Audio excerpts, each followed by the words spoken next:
빌립보서 4장 14절부터 20절까지 말씀 제가 읽어드릴 때 성령님께서 주시는 하나님의 음성으로 듣는 은혜가 있으시기를 기원합니다.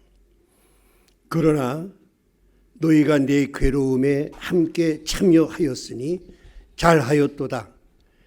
빌립보 사람들아, 너희도 알거니와 복음의 시초에 내가 마게도냐를 떠날 때 주고받는 내 일에 참여한 교회가 너희 외에 아무도 없었느니라. 데살로니가 있을 때에도 너희가 한 번뿐 아니라 두 번이나 나의 쓸 것을 보내었도다. 내가 선물을 구함이 아니요 오직 너희에게 유익하도록 풍성한 열매를 구함이라. 내게는 모든 것이 있고 또 풍부한지라. 에바브로디도 편에 너희가 준 것을 받음으로 내가 풍족하니 이는 받을 만한 향기로운 제물이요 하나님을 기쁘시게 하는 것이라. 나의 하나님이 그리스도 예수 안에서 영광 가운데 그 풍성한 대로 너희 모든 쓸 것을 채우시리라. 하나님 곧 우리 아버지께 세세 무궁하도록 영광을 돌릴지어다. 아멘. 저는 이 시간 우리 교회가 한 옛날로 참 타임머신을 타고 한번 가기를 원합니다. 바로 우리 1993년 1월 3일 주일, 그러니까 지금부터 27년이죠. 그러니까 오늘이 어떻게 보면은 27번 맞는 우리 교회 생일이라고 말씀을 드릴 수 있습니다. 그때 기억이 납니다. 10년이면은 강산이 변한다. 강산도 변한다. 그런 말이 있듯이 어떻게 보면은 강산이 이제 3번이나 변하는 오랜 세월이 지났음을 느끼게 됩니다. 그때만 해도 참 분당에 제가 버스를 타려고 30분, 40분씩 기다렸어요. 버스가 안 와가지고 사람들이 많이 없으니까. 그 서현동 내거리는 신호등도 없었습니다. 아스팔트도 없고 비가 오면 진창이었어요. 분당도 보면은 많이 변화가 됐죠. 또 우리 교회도 보면은 그때 우리 지선이 지명이 김병현 목사 아들 딸이 그 어린애 지명이는 아주 거의 갓난애였고 지선이는 뛰어놀던 유치부인데 이제 결혼을 하고 이런 또 우리 사람들의 모습도 많이 변화됐습니다. 우리 교회도 그때 한양 아파트 그 시작했지만은 하나님께서 이렇게 또 아름다운 성전을 주신 거 이것 또한 감사를 드리고 무엇보다 또 감사한 것은 제가 그때 우리 송 목사님 딱 나이였어요. 그때 시작할 때 저는 이제는 많은 세월이 지나고 또 우리 교회가 새로운 우리 담임 목사님이 오셔서 새로 시작하는 어떻게 보면 나이로 따지면은 27살이니까 아주 청년 장성할 때가 왔습니다. 그래서 또 새로운 모습도 많이 하나님께서 보여주셨습니다. 그래서 특별히 우리 교회는 우리 교회 설립과 더불어 매해 새해 첫 주일, 둘째 주일은 선교 주일로 지킵니다. 그만큼 우리 교회에서 하나님께서 선교를 중요해서 주신 주일로 지키게 됩니다. 그래서 우리 모든 건 변하지만은 변하지 않는 것이 있죠. 예수 그리스도만이 어제나 오늘이라 영원토록 변치 않으신다고 그랬습니다. 또 내 말은 세상의 모든 건 없어져도 천지는 없어져도 내 말은 없어지지 않는다 그랬습니다. 모든 게 변해도 예수 그리스도 그 하나님의 말씀은 변치 않는다고 그랬습니다. 그래서 우리가 이 선교주의를 지키면서 성경에서 선교는 무엇인가? 또 우리 선교주의를 지킬 때 어떤 모습으로 지켜야 되고 또 선교를 하는 우리 교회나 우리에게는 하나님이 어떤 복을 주시는가? 오늘 성경을 통해서 함께 은혜 받고 우리가 다시 한번 성경의 불길이 우리 심령 속으로부터 우리 온 교회에 퍼져서 다시 한번 우리가 성경의 불끈 두 주먹을 잇고 일어서는 은혜 시간이 되기를 원합니다. 그럼 먼저 우리 성교는 성경에서 뭐라고 말씀하시는가? 바로 성교는 하나님의 명령인 것입니다. 우리 인간이 이야기하는 것이 아니라 하나님의 명령을 순종하는 것이 성교입니다. 예수님께서 부활하시고 나서 처음 한 메시지가 세 가지가 있습니다. 처음에는 너에게 평강이 있을지어다. 이렇게 우리에게 평안의 인사를 주시고 두 번째 말씀하신 것이 아버지께서 나를 보내신 것 같이 나도 너희를 보내노라. 이 말씀은 그건 무엇입니까? 예수님이 이 땅에 오신 목적을 분명히 이야기하고 있습니다. 바로 선교사로 오셨다는 것입니다.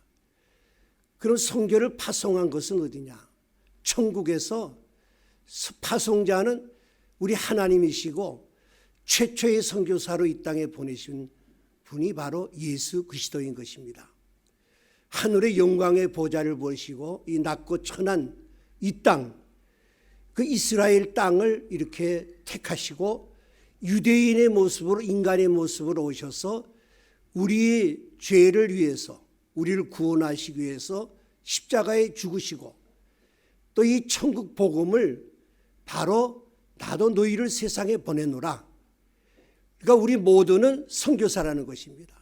특별한 사람이 아니라 예수를 구주로 믿는 모든 사람들은 너희들이 이 세상에 나가서 천국의 복음을 전하는 선교사의 사명을 감당하라. 이 명령은 해도 되고 안 해도 되는 것이 아닙니다. 반드시 해야 된다는 것입니다. 그래서 때로 우리가 이 선교 문제는 어떤 분은 그 목사님이 목회관이 선교에 있어. 또 교회의 어떤 제도 이런 것이 선교를 중심에 이렇게 생각하는 분이 많이 있습니다. 제가 이 선교를 하면서 가장 어려운 문제는 뭐 물질적인 문제도 있고 여러 가지 있지만은 가장 큰 문제가 특별히 교회의 지도자가 하나님의 이 말씀을 잘 모르고 목사님 우리 교회는 내가 큰 교회에 있었는데 예산이 얼마인데 그 선교를 하지 않는데 목사님은 자꾸 선교에 합니까? 뭐 교회도 그때 뭐 빚도 있고 어려운데 왜 자꾸 주장합니까? 이렇게 많이 부딪혔어요. 그러니까 뭐 평신도 보통 있는 분들은 그저 저하고 이제 큰 목회를 하는데 크게 관여 안 하니까 괜찮은데 이 지도자들이 뭐 심지어 어떤 분은 목사님은 마이웨이입니까? 그런 이야기까지 해요. 목사님 길만 간다는 거죠. 참 이런 이야기할 때 제가 호세아 말씀대로 이 백성이 지식이 없어 망한다는 거죠. 그래서 우리가 하나님 말씀을 조금 전에도 말씀드렸지만은 이 세상에 모두 변해도 하나님의 말씀 변하지 않고 하나님 약속의 말씀은 변치 않기 때문에 이 말씀은 캐논 아닙니까? 모든 우리가 앞으로도 이 선교를 해나가고 목회를 하고 할 때 개혁이란 말이 뭡니까? 개혁이란 말은 뭘 고치는 것이 아닙니다. 하나님의 말씀대로 따르는 것이 개혁이죠. 그래서 우리 교회도 이 선교를 할 때 어떤 좀 문제가 있으면 더 좋은 것으로 하나님 말씀에 비춰서 이거는 이런 것이 더 좋습니다. 이렇게 해서 우리가 그 개혁해 나가는 것은 바람직하지만은 누가 뭐 어떤 목회자가 바뀌어서 나는 내 목회관은 이래. 또 어떤 분이 또 지도자들이 와서 나는 이렇게 생각해. 이러면은 그것이 혼돈이 일어나고 그것이 선교의 방해가 되는 것입니다. 예수님이 40일 동안 이제 세상에 계시다가 하늘로 올라가시기 전에 바로 또 다시 말씀하십니다. 그것이 요한 사도행 1장 8절에 오직 성령이 너희에게 임하시면 너희가 권능을 받고 예루살렘과 온 유대와 사마리아와 땅끝까지로 증인이 되리라. 내가 마지막에 유언을 이야기하는데 땅끝까지 너희가 복음을 전파하는 것이 바로 내가 너희 준 사명이다. 이렇게 말씀했습니다. 그러면서 예수님이 그 세 가지 처음에 부활한 말씀 중에 세 번째 말씀이 성령을 받으라 그럽니다. 이 요한복음에 그러면서 요한복음이 끝나면서 사도행전이 시작이 됩니다. 사도행전에 이 말씀은 너희들이 선교를 하는데 너희들이 물질이나 어떤 조직이나 사람이 어떻게 중요한 것이 아니라 성령님이 주체가 돼야 된다. 선교의 주체는 성령님이기 때문에 성령의 감동을 받을 때 우리가 헌금을 드릴 수도 있고 선교를 받을 때 우리가 선교사로 나갈 수 있는 것이지 너희 뜻대로 되는 것이 아니라 성령을 받으라 그래요. 이렇게 명령을 하십니다. 그래서 이 마가다락방에서 이 120명의 성도들이 모여서 성령을 기다리면서 합심하여 기도할 때 사도행 2장 1절에 오순절 마가다락방에 성령님이 임재하면서 최초의 교회가 탄생하는 것입니다. 이것이 바로 마가다락방에 예루살렘 교회 초대교회가 탄생하면서 세계 선교의 전초기지로 만드는 것입니다. 이 말씀은 그건 무엇을 의미합니까? 교회의 사명은 궁극적으로 선교하라고 세워주셨고 이 교회는 예수님께서 피로 값주고 생명을 주고 우리에게 주신 귀한 선물이 교회인데 이 교회의 사명은 선교를 하라는 것을 예수님께서 말씀하신 것입니다. 사랑하는 여러분, 우리는 선교를 왜 해야 되는가? 바로 예수님의 명령인 것입니다. 반드시 해야 될 것이고 교회가 할 사명이 바로 선교라는 것입니다. 그래서 이 예루살렘과 온 유대와 그 예루살렘 교회가 처음에 은혜를 받고 모이기를 힘쓰면서 기도하고 찬송하고 떡을 떼고 참 아름다운 교회였습니다. 그 아름다운 교회였지만은 선교의 사명을 잊어버렸어요.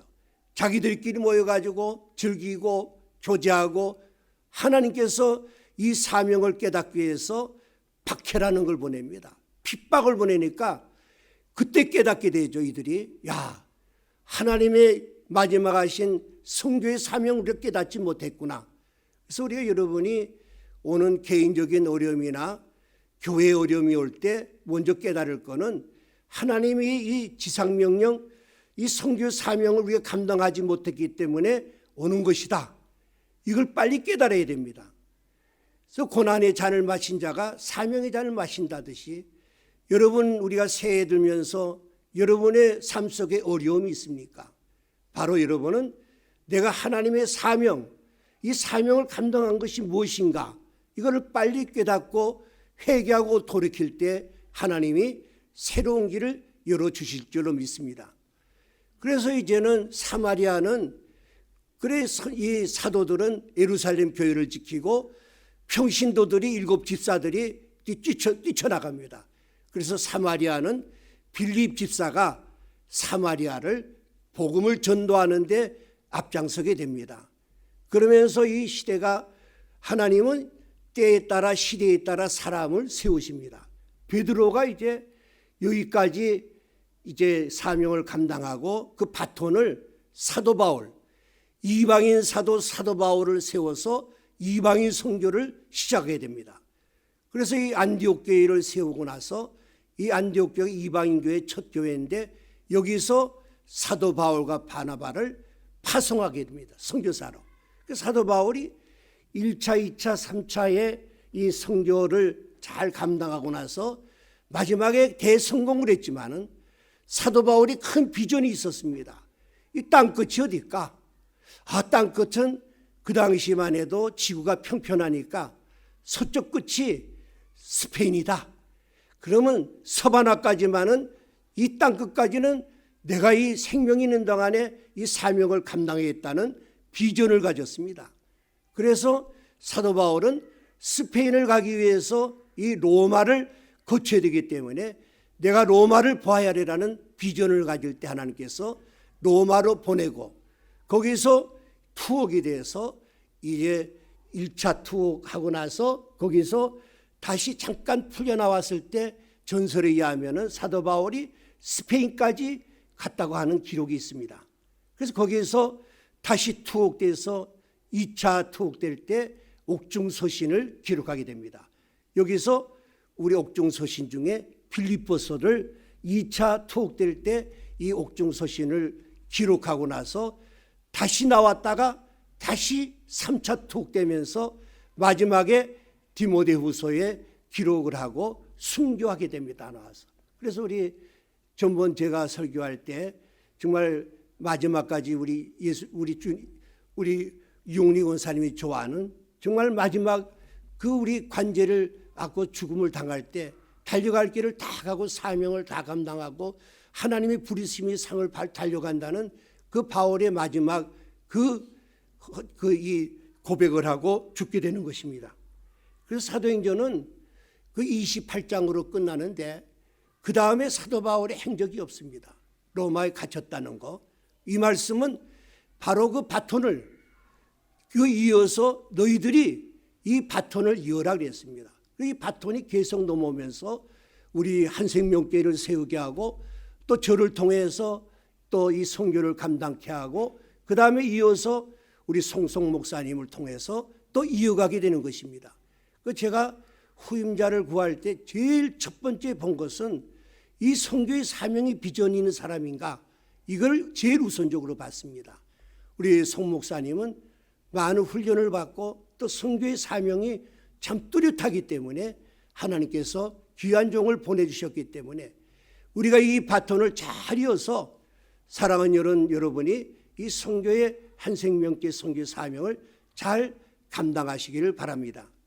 근데 오늘 이 말씀은 이 빌립보 교인들에게 쓴 편지인데 사도 바울이 그 2차 감옥에 투옥이 돼가지고 거기서 있을 때 이 빌립보 교인들이 사도 바울의 그 고통을 생각하면서 에바브로 디도 목사님을 통해서 그 헌금을 열심히 거둬가지고 그 감옥으로 갑니다. 가서 헌금을 전해주고 옥바라지를 잘 보다가 이 디도가 그냥 병이 들어가지고 한참 고통을 받다가 하나님께서 쾌유하게 돼서 다시 이제 빌립보 교회로 갈 때 사도 바울이 이 빌립보 교인들에게 감사의 편지를 쓴 것이 지금 함께 읽은 내용입니다.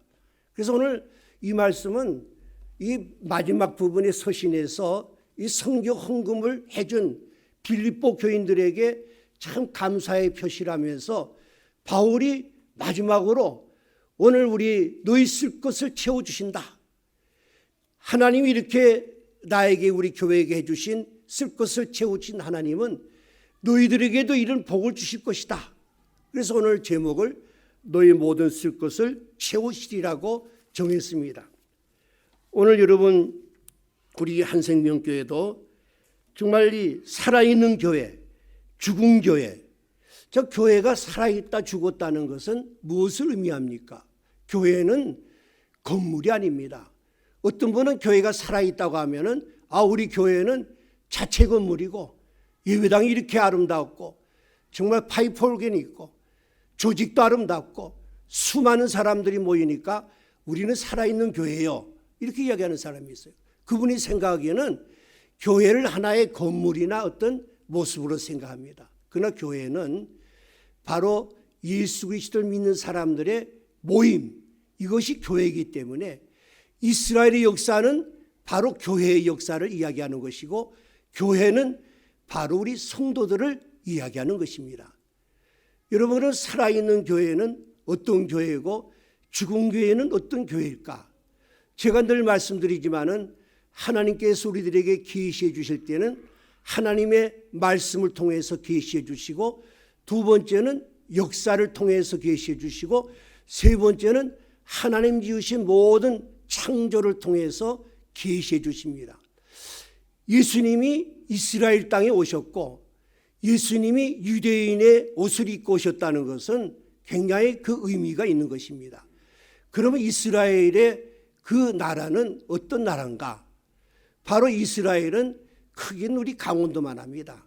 그리고 그 북쪽 끝에는 헬몬산이라는 굉장히 높은 산, 2814m 되죠.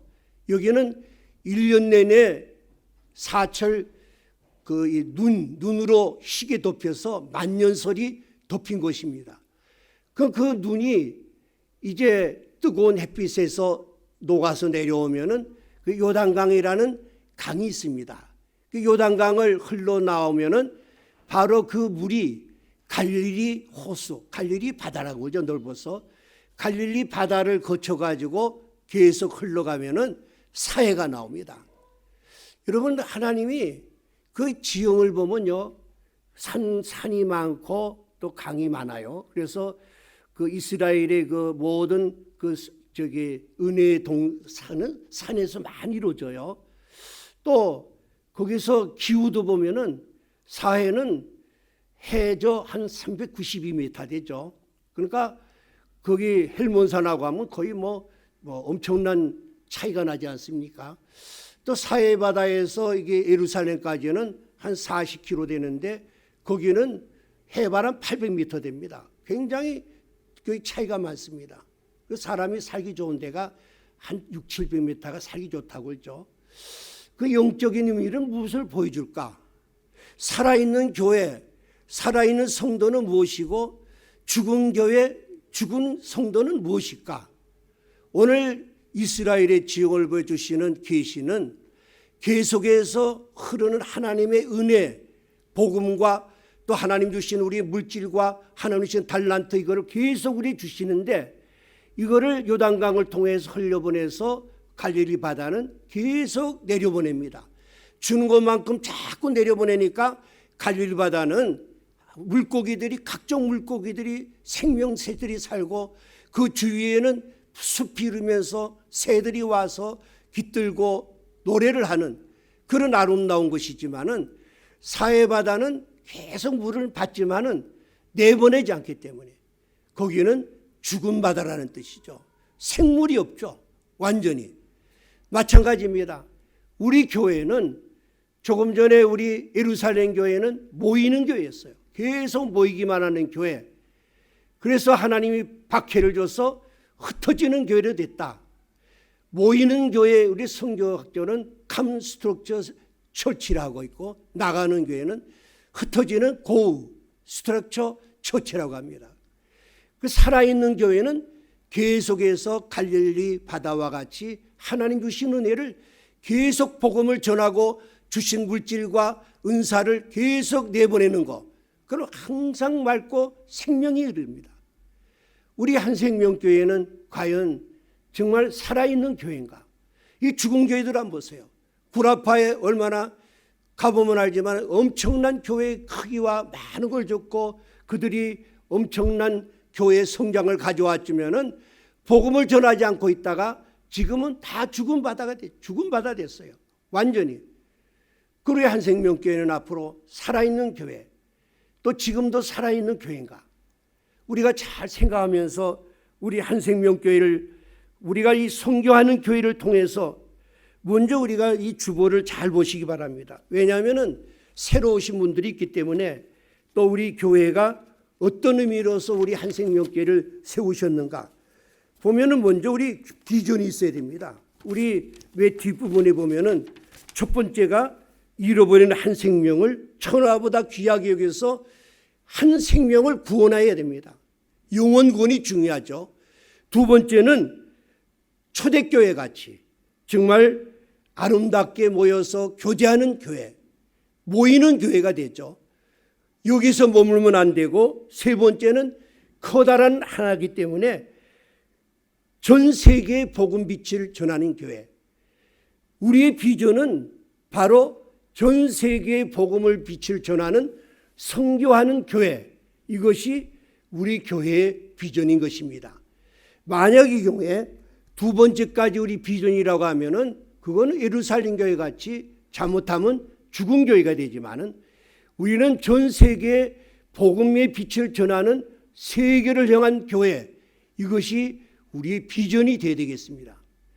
그럼 우리 비전이 있으면은 여러분, 우리 하나님이 우리에게 뭐 성령님께서 그냥 인도한다고 가는 것이 아닙니다. 우리의 생각과 지혜와 모든 걸 동원해 가지고 분명한 목표를 설정하고 설정한 다음에는 그 다음에 전략과 전술이 있어야 됩니다. 경영학에 나오는 전략이라는 것은 장기적인 걸 이야기합니다. 전술이라는 것은 단기적인 걸 이야기합니다. 우리가 이런 분명한 비전을 가지고 그 다음에 장기적인 보통 5년을 이야기하죠. 여기에 계획을 세우고 하나님의 뜻에 따라야죠. 그 다음에 전술, 현재 부딪힌 문제를 그냥 우리가 지혜를 가지고 헤쳐나가는 것. 이 세 단계를 가지고 나가야 됩니다. 우리의 그 비전은 전 세계 복음을 전하는 것입니다. 세계를 품는 그리스도인 사도 바울과 같이 바로 우리도 큰 가슴을 가지고 세계를 품는 우리 한생명교회가 되어야 되겠습니다. 두 번째는 우리가 이 나가면은 우리 선교사는 두 종류입니다. 우리가 보내는 선교사는 우리 교회에 있는 여러분과 저와 지금 보내는 선교사입니다. 나가는 선교사가 있어야 되는 것입니다. 그거는 직접 우리가 이 선교지로 나가는 선교사 두 종류의 사람이 있는데 하나님이 교회를 통해서 이것을 하기를 원하는 것입니다. 오늘 말씀 가운데 우리 14절에 보면은 너희가 내 괴로움에 함께 참여하였으니 잘하였도다. 이 말은 굉장히 중요합니다. 우리 빌립보 교회가 사도 바울을 선교사로 파송했는데 사도 바울이 이야기하기를 너희 교회가 내 괴로움에 함께 더불어 공동체적으로 참여라는 말은 뒤에 보면은 교제했다는 말입니다. 교제. 우리가 선교사를 파송하고 나서 그 다음에 그냥 물질만 보내면 돼.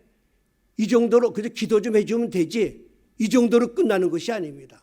먼저 우리 교회에서 할 일은 선교사 나가는 선교사를 잘 보내야 됩니다. 선교사님이라고 다 훌륭한 것이 아닙니다.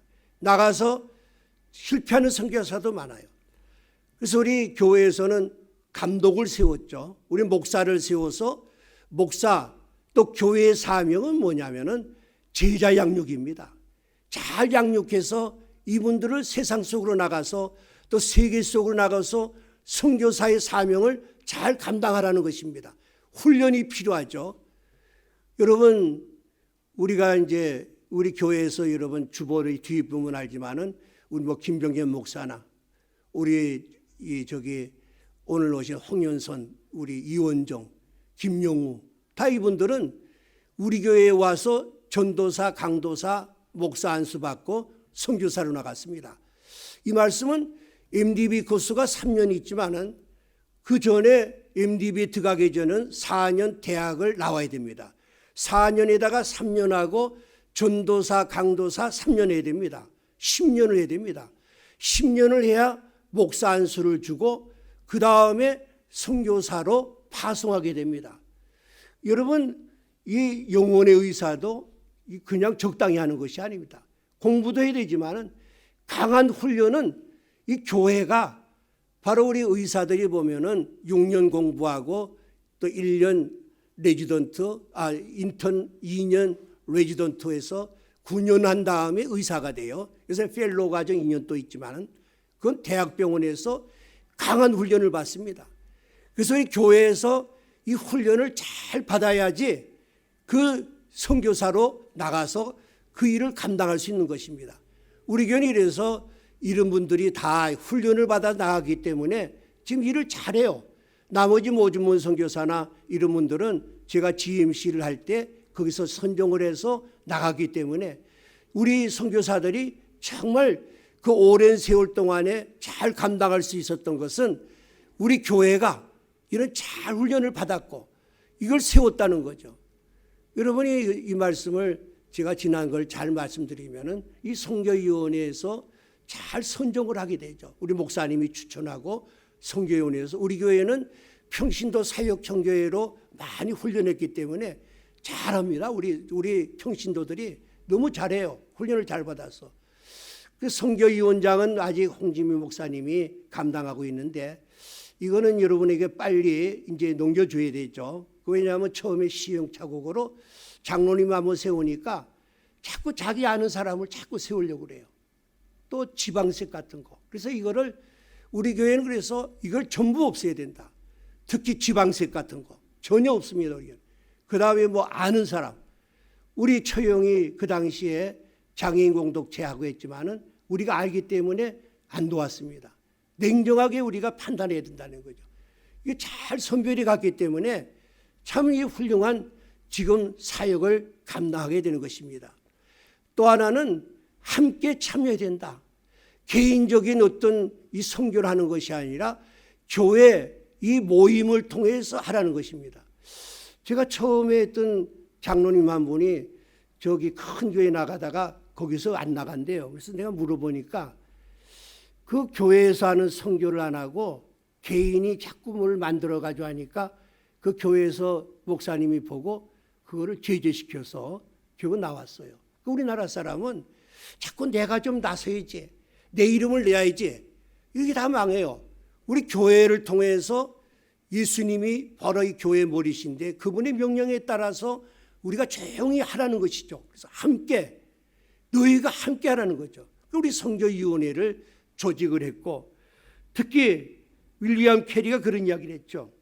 나는 인도에 가서 금강을 캘 터이니 여러분은 내 뒤에서 줄을 잡아주세요. 이 말은 내가 지금 인도에 가서 탄광 그 수백 미터 내려가서 금강을 금캐 얼마나 고통스럽습니까? 그냥 내버려두면 안 되고 줄을 꼭 좀 잡고 계세요. 만약에 이 줄을 놓는다면은 그 밑에 있는 사람이 어떻게 되겠습니까? 사랑하는 여러분, 우리는 선교사를 파송하고 나서 그냥 파송하고 그 좀 물질 좀 얼마 버리면 되지 이런 것이 아니라는 것이죠. 그분들이 그 탄광 밑에서 추위와 또 공산 치하에서 정말 생명의 유혹과 이런 고통을 당할 때 그 고통을 내가 동참하고 아파하고 기도하고 물질로서 계속해서 줄을 잡아주라. 이걸 놓으면 어떻게 되느냐. 그래서 빌립보 교회의 특성이 뭐냐. 처음 복음이 시작할 때 시작했다. 두 번째는 그뿐 아니라 데살로니가 교회, 데살로니가 갈 때 그 교회를 섬길 때도 계속해서 이 빌립보 교회가 도와줬고, 마지막에 지금 사도 바울이 옥중에서 바로 죽음을 앞에 두고 있을 때 많은 사람들이 다 떠나죠. 다 잊어버렸을 때 빌립보 교회는 끊임없이 에바브로 디도를 통해서 위로해주고 헌금을 전달했기 때문에 사도 바울이 빌립보에서 보면은 기뻐한다 그러죠. 너무 기뻐한다. 사랑하는 여러분, 우리 한생명교회도 그랬습니다. 여러분, 우리 1993년도 1월 3일 제가 이걸 다 외우는 것이 너무나 생생하기 때문에 그 주일 예배를 드리고, 그 다음에 1992년도 9월 달에가 연변과학기술대학이 개교했습니다. 오늘 어떻게 손신원 선교사님 내가 제가 뜻밖의 오셨는데 옛날 생각이 납니다. 그래서 우리가 4월 달에 우리가 교회에는 12월 5일 날 설립 예배를 드렸지만은 먼저 그때 이제 우리가 헌금 몇 가정에서 모아가지고 우리 손신원 선교사회를 처음에 선교사로 우리가 이 파송한 것입니다. 그래서 처음부터 시작했죠.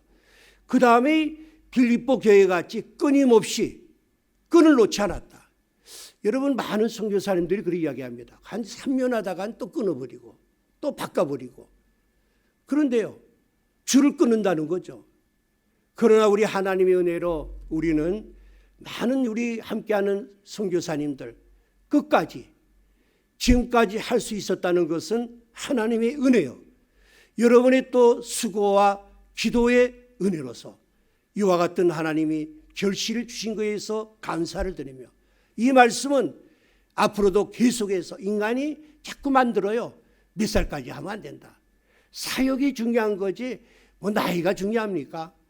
보통 이걸 자꾸 만들어서 제약시키고 그걸 주제를 시켜가지고 누르고 이런 것은 잘못된 것입니다. 우리 한생명교회는 계속해서, 제가 처음 시작할 때 그 말씀드렸지만은 김경경 박사님을 처음 만났을 때 그분이 하신 말씀이 제가 평신도 때예요. 평양에 갔다 와서 울면서 나는 평양에 들어간다. 들어가기 전에 이 중국 땅을 거쳐서 가겠다. 그런 이야기죠. 그래서 연변과학기술대학을 세웠고 결국은 그분의 비전대로 평양과학기술대학은 완전히 잘 성공적으로 잘 세운 것입니다. 이것이 인간이 하는 것 같지만은 하나님의 계획은, 그럼 예수님이 땅끝이 어딜까? 우리 마태복음 24장에 보면은 바로 이 천국 복음이 모든 민족에게 증언될 때, 그때야 끝이라는 거죠. 그때 예수님이 오신다고 하기 때문에 지금의 우리의 땅끝은 미전도 종족을 이야기하죠. 모든 민족에게 다 예수를 믿는 것이 아니라 복음만 전하면은 예수님이 오신다고 그랬어요. 그럼 가장 큰 땅끝이 어디일까 보면은 영적으로 보면은 북한하고 이스라엘입니다. 마지막에 이스라엘에 우리가 복음이 전파될 때 그때 예수님이 오시는데, 우리가 성경학자들이 많이 이야기하는 것은 북한이 굉장히 어려운 민족입니다. 우리가 민족이지만 세계 10대 종교에 들어가는 김일성 주체 사상이 있는 교회요, 2,500만이 전부가 김일성 주체상을 믿는 가장 난공불락한 영적으로 이 어려운 것이 북한인 것입니다. 그래 한생명교회는 그래서 북한에 대한 이 선교 사명을 가졌고, 우리가 고 이한영이가 여기서 정말 순교하다시피 했고, 또 저도 그때 우리 탈북자들이 세터민이라고 했죠. 12,000명 됐을 때 홍 목사와 저와 통일해서 교육도 받고 이 일을 감당하려고 했지만은, 그래서 우리가 오병이에 헌금도 하고 북한 선교를 했지만은 우리가 교세가 이렇게 낮아지면서 여기에 머무르지만은 하나님께서 우리 한생의 비전을 가지고 여러분이 꼭 이어가시기를 바랍니다. 근데 하나님은 우리에게 이것만 주시는 것이 아니죠. 상을 주신다는 겁니다.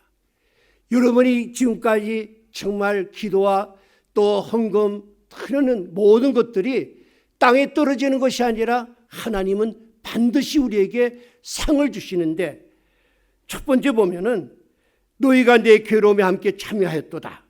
여러분이 선교사님들의 괴로움에 다 참여하지 않았습니까?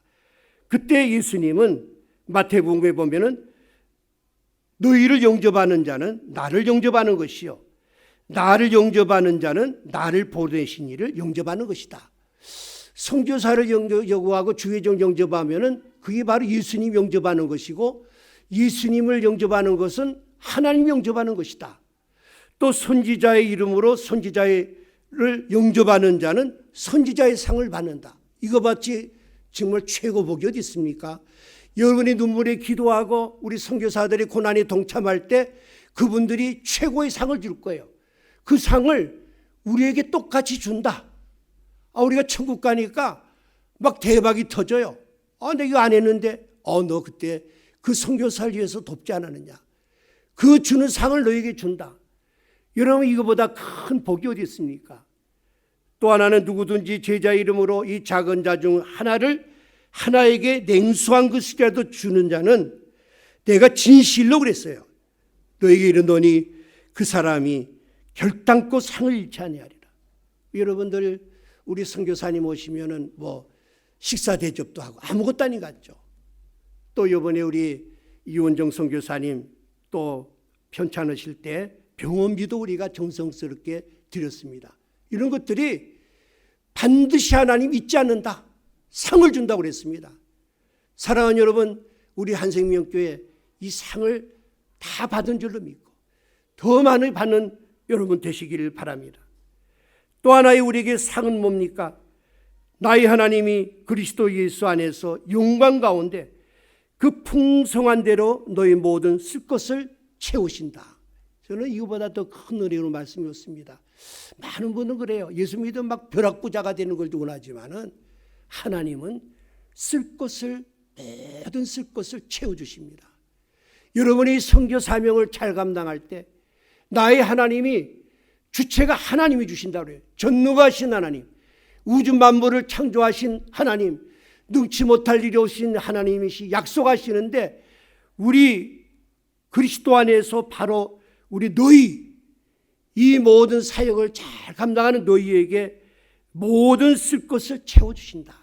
모든 영적으로, 물질적으로, 육체적으로 우리 자녀에게 모든 쓸 것을 채워주신다. 이보다 더 큰 은혜가 어디 있습니까? 저는 내가 죽으면은 이 말씀을 쓰기를 원해요. 너의 모든 쓸 것을 채워주시라. 왜냐하면 제가 목회하면서 이걸 너무나 많이 체험했기 때문에. 사도 바울이 오늘 그 앞에 보면은 16절에도 나의 쓸 것을 채워줬도다. 이 목회하면서 교회는 뭐 이렇게 돈이 많아 쌓여가자는 게 아니죠. 그때그때 쓸 것을 채워주고 또 감사하고 또 쓸 것 채워주고, 이걸 너무나 사도 바울이 체험했기 때문에 내가 이런 경험을 했으니까 하나님이 너희도 모든 쓸 것을 채워주시라고 약속했습니다. 이거 하나님의 약속입니다. 하나님은 반드시 여러분에게 모든 쓸 것을 채워주실 줄로 믿습니다. 그래서 우리 교회는 참 우리 대한민국에 저는 아직 못 봤어요. 이 회계를 분리했는데 이 일반 회계와 성교 회계를 분리한 교회는 아직 제가 찾아보지 못했어요. 그 처음부터 우리가 이걸 해가지고 일반 회계는 우리가 목사의 생활비라든가 교회에 여기 살림살이에 쓰고 나머지는 전부 성교를 해라. 예를 들어서 우리가 금년도 말에 만약에 잉여 자금이 남은 것이 만약에 5천만이 남았다. 그러면 일반에게 놔두지 말라는 거죠.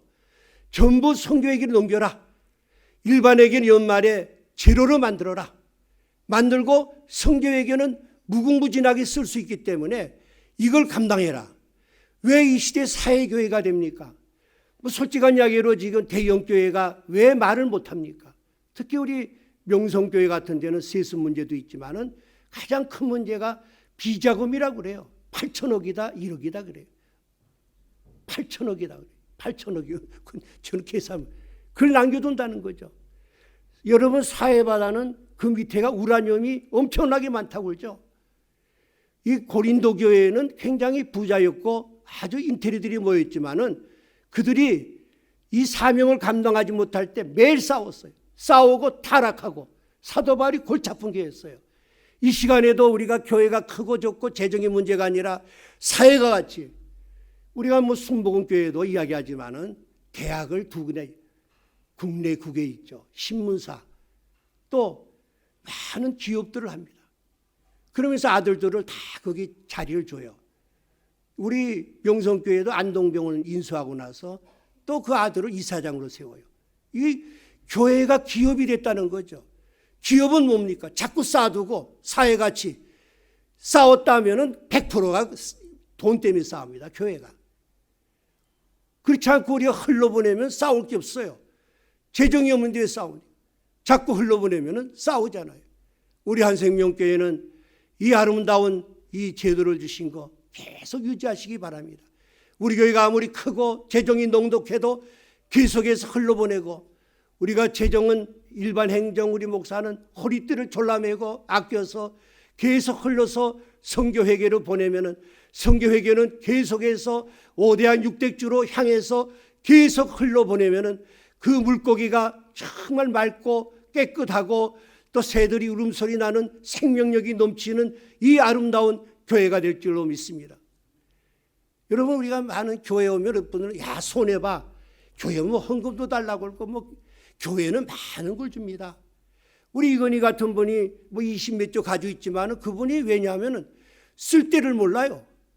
쓸 때가 어디 쓸 때 모르니까 저렇게 되는 거예요. 교회는 우리가 쓸 때를 가르쳐 주죠. 저는 이때마다 이제 이 그랜드 피아노를 생각합니다. 우리 문양숙 그대 집사죠.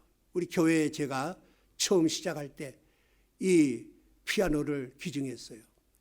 그때보다 지금 많이 올랐더라고요. 그런데 참 품질이 좋아요. 거의 27년이 됐지만은 아직까지도 아름다워요. 제가 저 찬양 우리 피아노 치는 걸 보면서 그분이 생각이 나요. 그분 정말 하늘나라 가는데 많은 상을 받을 것이다. 사랑하는 여러분, 여러분이 가지고 있는 거 물이 흐르는 만큼 주는 거지 흐르지 않는데 주지 않는 것 주라는 거 아닙니다. 적게 주신 분은 적게 드리고 많이 준 분은 많이 주면은 늘 기쁘게 할 수 있습니다. 여러분이 남긴 이런 것들이 저 우리 교회에 정말 아름다운 모습이 돼서 제가 뭡니까 정풍기 우리 노혜련 집사가 있는데 저것도 볼 때 요새 공기 탁한데 저게 헌물해가지고 우리가 얼마나 신선한 공기를 마십니까? 아주 기쁘잖아요, 물고기같이. 살은 우리에게 이런 복을 주실 뿐만 아니라 또 하나는 영광 가운데 풍성하게 채워준다. 이 말씀을 가장 좋아했던 분이 저 D.L. 무디하고 조지 물러입니다. 조지 물러는 이 말씀을 기도할 때 그냥 기도 안 했어요. 그 하나님 약속의 말씀을 붙들기도 했습니다. 모든 쓸 것을 채워주신 하나님, 이 고아원들에게, 이 고아이들에게 필요한 것이 있습니다. 석조 건물을 아름답게 졌어요. 어떤 사람이 와가지고 아이고 목사님 참 필요한 게 많은데 제가 좀 원조해 줄까요 할 때 우리 같으면은 아이고 이거 너 하나님 보냈구나 감사합니다. 조짐으로 그렇게 안 했어요. 하나님이 원하시는가를 봤어요. 왜냐하면은 하나님의 일이 무엇입니까 할 때 예수 그리스도를 믿는 것이 하나님의 일이다. 이 말은 우리가 아무리 자선 사업을 하고 많이 해도 하나님 일이 아닙니다. 하나님 일은 믿음으로 해야 돼요. 복음을 위해서 하는 일이 하나님 일이지. 제가 은영교회 청개척할 때 어려우니까 이 선물에 남편이 돈이 많아요. 그때 3천만 원을 그때 큰 돈이죠. 그거를 딱 하면서 기증한다고 그러더라고요.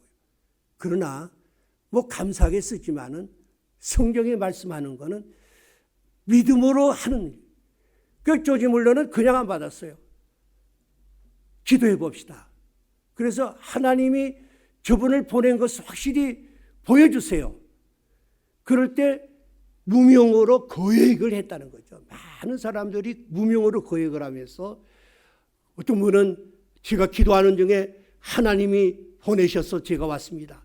제가 있는 돈을 목사님한테 드리라는 성의 감동을 받 전부 이런 돈을 가지고 2,000명이 넘는 고아들을 세우고 나갔던 것입니다. 우리 한생명교회도 보면은요, 전부 기적이에요. 기적이 났어요. 우리 처음에 시작하기 전에 우리가 기적과 하나님 말씀을 잘 봐야 됩니다. 처음에 할 때는 기적이 많이 일어나요. 그때 홍 목사가 신유은사가 있어가지고 청소냉면 거기 그 아들을 낳도록 기도하고 그 부인이 이제 기도하니까 방언이 터지니까 통장 좀 보내달라고 그래가지고 통장도 없었어요. 보니까 그 당시에 1,000만 원이면 큰 돈이죠. 그 27, 8년 전이니까 그를 보냈고 그 외에도 우리 교회를 임의동 교회를 예배당을 그때 구하고 그 다음에 이 구미동으로 오는 과정 속에서 정말 그 임의동에 시작할 때 500만 원이 없었어요. 돈이 계약금을 걸 수 없었지만은 그러나 우리가 쓸 것을 놓고 기도했죠. 천마산 가서 계속 오늘은 이것이 필요합니다. 오늘은 100만 원이 필요합니다. 오늘 500만 원이 필요합니다 하면요 정확해요. 사람을 보내는데 목사님 전도사 때죠. 제가 100만 원인데 드릴게요. 정확하게 보여요. 하나님이 보내신 것을 보여주시더라고요. 참 하나님이 제가 그래서 정말 임의동 예배당을 12년을 거기서 목회하고 그때 홍 목사 환갑되죠. 그때 우리 중국 선교 우리 손신원 선교사님에 갔을 때 아닙니까? 그때 우리 교회가 그 주인이 교회 예배당을 거기에다 건물을 짓는다는데 갈 데가 없어가지고 정말 큰일 났어요. 이게 우리 가정집도 이사 갈 때 집 없으면 난리인데 이게 많은 식구들이 어디로 가냐는 거죠. 또 교회 거기에는 거기도 공평히 거의 실병서가 200평이나 되는데 갈 데도 없어요. 기도하는 가운데 하나님이 이곳으로 인도해 주셨어요. 정말 인도해 주는데 제가 설교는 그랬어요. 하나님이 여호와의 하나님 다 준비됐으니까 이 사명 감당하면 하나님 주신다고 채워주신다고 했지만은 막상 부딪히니까 정말 캄캄하고 했지만은 하나님이 우리 몸만 왔죠. 모든 걸 준비해 주시고 채워주시는 이 하나님. 이 하나님을 여러분이 꼭 약속의 말씀을 믿고 붙드시기를 바랍니다. 하나님이 물질적도 채워주지만은 우리 건강을 채워줍니다. 제가 그 테레사 수녀 효과라는 걸 말씀드렸죠. 그 하버드 대학의 어느 의과대학 교수가 그 실험을 했는데 그냥 우리 인간에게 이제 면역체, 이게 바이러스에 저항하는 면역체를 그 저항력이 어떤가 한 무리를 침과 타액을 이렇게 모아가지고 한번 실험을 해보고 그 바이러스의 이 면역체가 얼마인가. 그 다음에는 테레사가 정말 인도의 캘케다에서 빈민국을 선교하는 그 영상을 보여주고 양쪽을 다 보고 똑같은 사람의 그 검사를 해보니까 거의 50%가 증액됐다는 거죠. 그러니까 여러분이 이 말씀을 잘 들어야 됩니다. 제가 이 설교를 할 때 어떤 분들은 그래요. 뭐 11조 바치면 하나님이 뭐 대박을 터뜨린다. 막 그럼 굉장히 좋을 것 같고 굉장히 우리에게 좋을 것 같지만 그렇지 않습니다. 어떻게 보면요. 우리가 세상에서도 물질 걱정하는데 교회 와서도 자꾸 그런 이야기하면 스트레스 받아요. 굉장히 기본용 같아도. 그러나 우리 설교는 주로 나누어줘라. 선교해라. 그러면 아이 목사님 또 저런 설교야? 저 보는 설교하지만은 어느 의학적으로도 증명되는 것이지 여러분도 이런 설교를 듣고 그런 영상을 보면요. 우리 인체에 하나님이 참 항바이러스하는 면역력을 막 발달해가지고 균을 죽인다는 거죠. 그 미시간 대학의 교수도 장수하는 노부부를 조사해 보니까 거의 72% 80% 남녀가 나누어주는 그 장수하는 그 비결이 오래 사는 것도 남을 나눠주는 거라는 거죠. 그 주는 것보다 받는 것이 복이 있다. 맞아요. 우리가 주는 것도 복이, 받는 것도 복이 있지만은 자꾸 나눠줄 때는 그 기쁨이 있으면요. 우리 마음이 기쁘면요. 막 우리 마음속에서 그런 호르몬이 나와가지고 균을 죽이고 그러면은 건강해요. 제가 우리 홍 목사하고 우리 나이가 많죠. 정말 우리가 그동안에 안식년을 안 가고 또 이런 그저 이렇게 목회를 하면서 이렇게 건강한 몸을 지킨 것은 다른 데 있는 것이 아닙니다. 이 말씀을 전하고 또 이렇게 나누고 봉사하고 섬길 때 오는 하나님의 기쁨을 통해서 이 건강을 주셨습니다. 우리 새해를 맞이해서 여러분 자꾸 뭐 보약 먹으려고 하지 마세요. 그냥 우리가 이 일을 잘 감당하면은 여러분이 건강도 주고 또한 여러분에게 또 장수하는 복도 주실 줄로 믿습니다. 우리 마지막으로 새해 복 많이 받으세요 이렇게 하지만은 우리가 새해 복 인사한다고 복 받습니까? 그러면 저는 엄청나게 복 받을 거예요. 우리가 사명을 잘 감당할 때 복을 받습니다. 하나님의 말씀 특별히 주의 복음을 전파하는 일에 우리가 나갈 때 하나님이 복을 주십니다. 저는 금년 새해 1월 1일 날이요. 참 이런 이야기하면 안 되지만 영적인 꿈을 꿨어요. 뱀이 우리 홍 목사한테 이야기 안 해요. 오더니 저를 향해서 공격하는데 최고의 영적인 꿈 무서워요. 막 괌을 지르고 물러가라 죽이지 못했어요.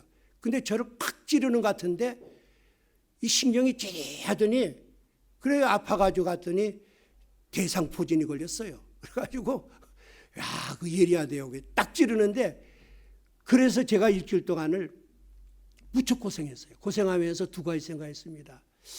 저는 이제 새해 들어서 하나님께 정말 새로운 사명, 더 큰 일을 좀 해주세요 하고 이를 다짐하니까 이 뱀은 사탄을 이야기합니다. 사탄은요 죽은 거 안 먹어요. 이 저 뱀은 죽은 거 안 먹어요. 꼭 살아있는 거 먹습니다. 아, 내가 좀 살아서 일하려고 하니까 이 공격하는구나. 우리가 이 허점이 있을 때 이 바이러스가 돌다가 제가 30년 전에 한국이 졸업식 때 가서 대상포진암 걸리고 괜찮았는데 이게 우리 몸에 돌아다니다가 여기 약한 부분이 있을 때 찔러요. 우리가 기도 하나면 찌르고 또 하나는 사명을 감당할 때 공격이 옵니다. 우리 교회도 이 사명을 감당하면은 여러분이 새해를 맞이해서 이런 무조건 복 받으라면 좋을 것 같지만은 그렇지 않습니다. 영적으로 공격이 옵니다. 기도로 무장하시기 바랍니다. 두 번째는 말씀입니다. 미국에 정말 싫어한데 어느 가정에서 고등학교 졸업하고 대학 가는 학생이 있어가지고 아들이 아버지한테 기념으로 자동차를 사달라고 하니까 아버지가 그래 좋아. 그러고 나서 계속해서 사줄 줄 알았는데 이야기만 하면 알았다. 알았어. 마지막에 이 입학식 날이 다 돼가지고 떠나는 날도 아버지가 알았어. 그 대신 내가 너한테 이 새로운 성경책을 준다. 그 대신 네가 가서 기숙사에 들어가면은 반드시 빌립보서 4장 19절을 읽어라. 근데 이 아들은 생각하기에 아버지가 정말 섭섭하다. 그 돈 많은데 안 주고 성경 기껏 줘. 그냥 기숙사에 도착해가지고 집어던지고 그냥 내버려뒀죠. 4년 후에 졸업식 때 아버지한테 올 때 아버지가 그 내가 준 성경책 어디 있느냐? 저기 있어요. 내 앞에서 빌립보서 4장 19절 읽어라. 그래서 이 말씀을 정말 나의 하나님이 그리스도 예수 안에서 영광 가운데 그 풍성한 대로 너희 모든 쓸 것을 채우시리라. 근데 보니까 그 갈피에 자기 압수표가 하나 들었는데 그걸 보니까 거기에는 엄청나게 좋은 차를 살 수 있는 풍부한 돈이 거기에 자기 압수표에 있었던 것입니다. 그 D.L. 무디가 이 말씀을 자기 압수표라고 그랬어요. 사랑하는 여러분, 복이 뭐를 있는 것이 아닙니다. 뭐 기도원 가서 있는 것이 아니에요. 어디 가는 것이 아닙니다. 바로 이 하나님의 말씀, 약속의 말씀을 여러분이 붙들고 기도하면, 제가 저새 주일학교한테도 그래요. 볼지어다 세상 끝날까지 너희와 항상 함께겠다. 계속 외워라. 이 말씀을 붙들고 순종할 때 하나님께서 놀라운 은총이 베풀어 줄 줄로 믿습니다. 미국의 서부 개척 시대에 정말 그 지주가 땅을 파고 파도 계속 거무물이 나오니까 흑인 노예가 꽃경을 집어던지니까 이 땅을 버려야 되겠다. 그때 그 흑인이 그러면 헐값에 나를 주세요. 그걸 인수하고 나서 나중에 그것이 원전이었습니다. 무지무진한 거기에 석유가 들어가 있는 걸 모르고 그 복을 내쳤습니다. 사랑하는 여러분, 금년은 우리 성경 말씀, 기도로 터서해서 영적 전쟁이 이시고 약속의 말씀을 꼭 붙드시고 우리 새 생명 성경 공부도 시작했습니다.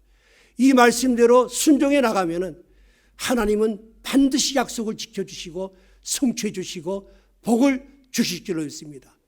이 놀라운 은혜와 축복이 여러분께 함께 하시기를 예수 그리스도 이름으로 기원을 드립니다.